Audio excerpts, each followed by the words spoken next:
And I am Princess Feliz Ainoroya. And today we will be discussing about HIV and AIDS, their differences, signs and symptoms, how they transmit, and how to prevent it. So for our lesson objectives for today, first is we will be defining and differentiating HIV and AIDS, and secondly, we will be identifying their signs and symptoms, and thirdly is describing how they transmit, and fourthly is how they can prevent them.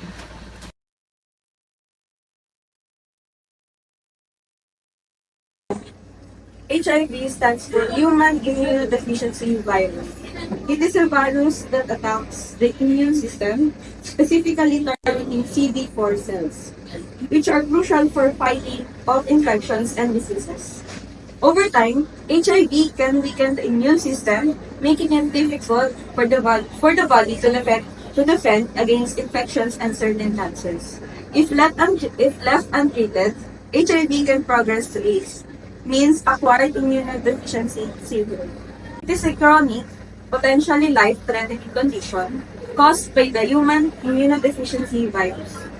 AIDS is characterized by a severely weakened immune system, leaving the body vulnerable to opportunistic infections and certain cancers. It is the advanced stage of HIV infection, typically diagnosed when the immune system is significantly compromised, as measured by CD4 cell counts or the presence of certain opportunistic infections. HIV, or human immunodeficiency virus, is the initial infection that attacks the immune system by targeting CD4 cells. AIDS, or acquired immunodeficiency syndrome, is the advanced stage of HIV infection, characterized by severe immune system damage, leaving the body vulnerable to opportunistic infections and certain cancers, while HIV is the cause of AIDS. Not everyone with HIV will develop AIDS, especially not with access to effective antiretroviral therapy.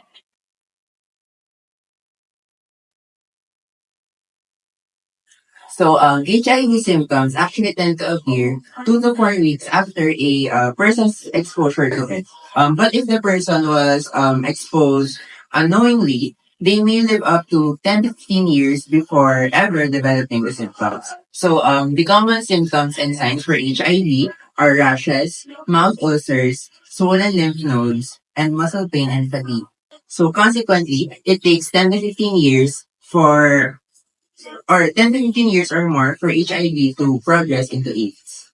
So this STD is spread from the body fluids of an infected person such as the blood, breast milk, and sexual fluids. It is not spread by kisses, sharing food, or hugs.